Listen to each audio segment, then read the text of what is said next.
everybody, welcome to my channel. My name is Sharon, and this is a channel that is dedicated to all things related to narcissism.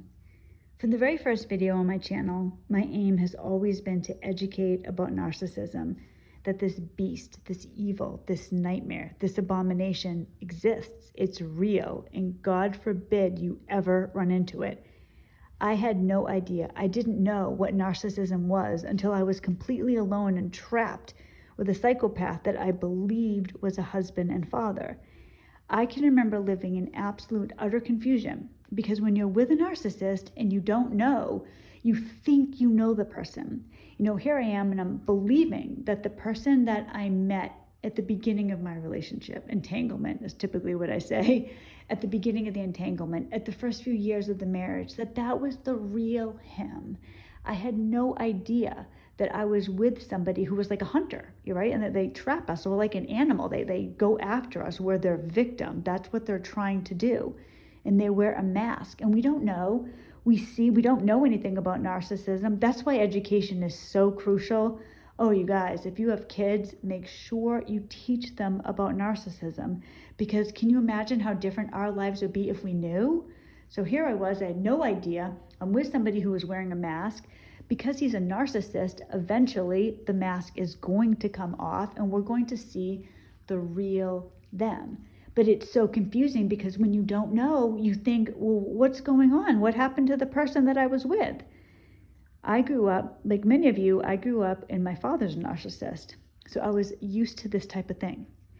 When I was first with my ex, I thought, and my criteria for getting married at the time, this is how I thought of myself. There was no, what's my value? It's, I don't want him to be like my father. I didn't think my ex was. What I didn't understand, because I didn't know anything about narcissism at all, was that there are different types of narcissists. There are overt, like my father, or covert, like my ex. Here I was, I thought he was so different. Sure, he could be a jerk sometimes, or there were bad moments, but couldn't I be a jerk sometimes too? Doesn't everybody have a bad moment? So I didn't know. So I'm living my life. Then I'm getting all confused because his mask is slipping and I don't know what's going on. And I think, well, it must be me.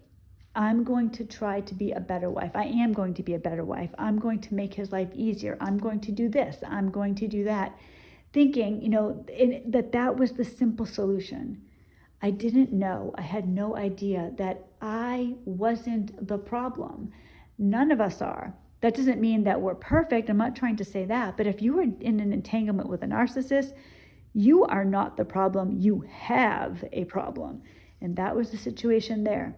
Once I understood about narcissism, once I started learning about it, I felt almost like this was this gigantic epiphany.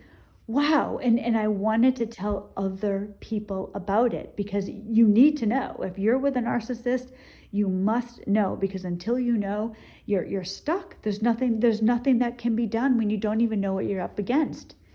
Personally, I believe when you're dealing with a narcissist, you are dealing with an extremely serious situation, that this is otherworldly, that narcissists are evil incarnate. I believe that what you're dealing with a narcissist is true spiritual warfare. You are dealing with something otherworldly, and you need to know exactly what's going on, and you need help from God. That's what you're dealing with a narcissist. But when you don't know and you have no clue, and you're living blind like so many of us were, like I was for a long time, you're going to keep living that way. And you cannot be free without true recognition of what's really happening. So I tell you what has happened to me, the things that happened. I tell you, gosh, you guys, you've been through my whole thing with me. You're there when I left. You're there when I moved to Ohio, when I met Joe. Everything, you guys have been there. And I want to help you with more that's happened. You guys, I've been dealing with something very difficult. I thought when I first left my ex that was going to be the worst thing. That was going to be the most difficult to handle. And it was pretty bad. I had the police after me. I literally took off with my kids and animals, packed in my house and left. That was how I had to leave my ex. He would never have let me go if I didn't do that. I thought that was going to be the worst thing. I knew the divorce wasn't going to be easy. I was not so naive that I thought, well, the divorce will be a breeze. I never thought that. The divorce was so bad, I have barely scratched the surface on telling you guys about it. Now, I should say this. The divorce was very different than I thought it was going to be. I cannot tell you in strong enough terms, and I will in other videos, how crucial the correct lawyer is. Now, with all this said, what I needed, what was my absolute requirement, I would have given everything up to have this. I did get. I had to have full custody of my minor child. I did get that. Like I said, I would have given up everything for that. But with that said, divorcing a narcissist, there's so much I need to tell you guys. Joe's always pushing me to tell you guys more, and it's been difficult because it's been horrible for me. Just even thinking about it makes me sick. But I'm ready for that. A lot has changed for me beginning in about January, and I'm going to tell you about that now. This would happen. So I thought that the last few years, that leaving my ex and getting the divorce, that was going to be the worst of it. That after that, I could rebuild my life. And I am, and I've been doing that. But what, to my horror, I found out in January was that it's still there. It's still there. It's inside of me. It's almost like, I don't know, it's almost like a snow globe, right? It's like I'm shaken up and things are going all over inside me right now. I have been dealing with depression like I have never dealt with in my entire life. What I've recognized is that I believe God had me in some type of protective bubble over the last few years. In January, I feel like I've come out of it, and it's been extremely unpleasant. You guys know I'm not somebody that gets depressed very often. I have been majorly depressed in a bad way, worse than I've ever been in my entire life. And what's been happening is I feel like, this happened to me a couple years ago too. It's hard to say this quickly, and I know it sounds weird. I was miraculously healed of codependence. This happened all of a sudden. When it happened, God put me through the ringer. I really had to deal with some things from my past with a prior relationship. It was extremely painful. At the end of it, though, I felt cleansed. I felt like, all right, I had to do that, and it was a good thing. I feel like I'm going through that again. I feel like now that I'm out of the entanglement, I'm safe. My kids are safe, right? We're starting over. The divorce is done. There's nothing else I need to be protected from. Now it's time to deal with it. Now I need to deal with this entanglement. What I'm suffering with now is that I feel like a horrible mother.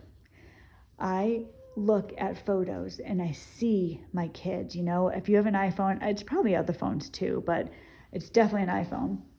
I will have pictures show up, of my kids when it's 2015, 2016, 2018, 2019. And I'm looking at these kids and I can't believe that we're not in New Hampshire anymore. I can't believe that 2 years have passed. What happened? It's like almost like the last 2 years I was living I don't even know how to describe it. Like I was just moving forward, but I wasn't feeling things. I was, but I wasn't. I was living my life. I was feeling things currently, but everything that happened, everything that I escaped from, it was there somewhere. And it's starting to come up now. It's starting to show itself now. And I know I need to deal with it.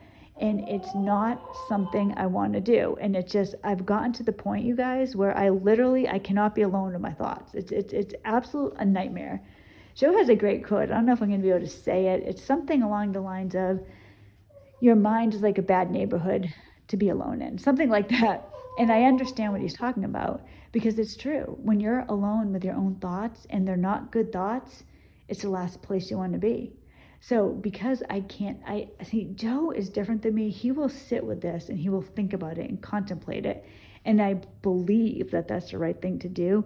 For me, my impulse is to get away from it, run away from it. I don't want to deal with it, but I've accepted that I have to. I've started to sleep. I've been doing this for a few months now.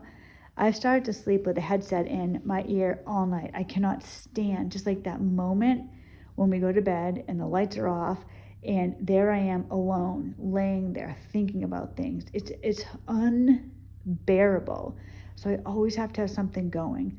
During the day, so many times I look at my phone and I see those photos, you guys, or I'll see a picture of my house, like not the house itself, but a room in the house. Here's the kids in their bedroom, here's this, here's that, here's my dog that passed away. And it's gut-wrenching. It's like it sucks the air out. It's so horrible. And I realized, like I said, I need to deal with this now. 2 years after I left, well, it's more than 2 years after I left, now I'm dealing with this. And I guess in a way it's good, right? Because when I went through something like this before, it ended up being really good. But the thought of it is just excruciating. I miss New Hampshire so desperately. I loathe what happened. I'm so angry about it. I'm so angry. I feel like a bad mother because my kids went through this with me. I didn't know. No, I know I didn't know. I get that. I didn't know. It wasn't like I knew what was happening and I did this anyways. But I feel like my kids, they were ripped out of their home and their childhood. They were ripped away from their friends. And it makes me feel so horrible. It makes me feel so bad that I couldn't protect them from their father. I couldn't do it. I didn't know. Here I was, and I was I couldn't wait to be a mom. As a wife, I wanted to be a mom, and I wanted to be a great mom and do all these things with the kids and homeschool them, and I was able to do that. I did do those things. But I also lost things because of that, and that's something to consider. It really is. Like, guys, you know what? If you're a woman and you're with the right man, you can live a fantastic life, and you can be home with your kids, and that's awesome. But when you are not with the right man, that is so horrible, so detrimental. You've lost your freedom at that point. Because I did that. I was a veterinarian. I was a doctor, but I didn't keep up with it. I wanted to be a stay-home mom. I believed that I was going to be able to do that. So I just started full steam ahead, living my life as a mom and a wife, and I lost all my ability to take care of my kids by myself immediately. That was gone. And then on top of it, I'm going through the hell of everything with the narcissist. I don't know what's going on. I'm not even seeing straight, and I'm just living this completely in this alternative universe. And then, like, for me, part of the time when I was separated from my ex was during COVID. So it was like the kids and I were living in this weird alternative universe anyways, constant fear of the ex. I'm free. I'm out. I should be happy now. And I feel horrible. Now, it isn't literally every single second, but it's to the point now where I was telling Joe earlier, I was like, I just accept at this point that I'm going to be going through hell the next couple of months. It happened before. I went through hell. I had to go through everything with a relationship. I feel like I have to do that now, and I believe I'll get to the other side. But what's hurting me the most is I feel like a bad mother, and it's very painful, and it's horrible, and I didn't expect it. As I go on in the channel, like I said, I was gone for about 2 months because I was really, really struggling with this. I felt like I wasn't even the same person. I feel a little more alive right now because I've accepted that I have to do this. And thank God Joe is here to help me. But you guys, I didn't expect this. I'll be talking about it as we move on with the channel. But if this is you, consider what you're dealing with when you're going through this, when you're thinking about leaving, maybe you already left, maybe you're going through the divorce. Try to stay present in the situation. I don't know if that would have helped me or not. I was just full steam ahead. Okay, I have to do this now. I have to do that now. And I wasn't giving thought to myself, to my own self-care at the time while I was going through it. It was just, I got to get to the end. I have to get to the end. And I thought the end was going to be where everything was going to be right. I didn't know the end because I hadn't dealt with it as I was going through it was really the beginning of learning about myself, learning about this new life, learning about why this happened. What can I do? What can I do different? How can I be a better person now? That's what I'm dealing with now. But the guilt I feel because my kids went through it is so unbearable. So we'll talk about this. Consider that if this is you, that maybe this is going to happen to you too. be aware, because I feel like so many times when this has happened, I'm like pushed into the deep end, and all of a sudden I'm like flailing around and drowning, and there's nothing that I can do except try to stay afloat. Maybe I could have brought a lifeboat if I knew it was coming. So if this is you, don't be terrified, but realize there's a lot to handle. There's a lot to go through when you're dealing with a narcissist. And just because you're through the divorce doesn't necessarily mean that it's the end of it. God willing, it is, but it might not be. So consider that. And I'll tell you more about some things I'm doing. Joe's helped me with this, and we're very active in trying to get me in a better place, but it does kind of suck. So I will let you guys go now. I'll be back on Thursday. I hope you have a wonderful week. Thank you so much for listening. And I have some other things to talk about too on the channel. I have a contest I'm doing. I mentioned it on the community page a couple of weeks ago. And I'm going to have Paris come on and Joe will come on. So you'll see all your favorites soon. I hope everybody has a great week. God bless.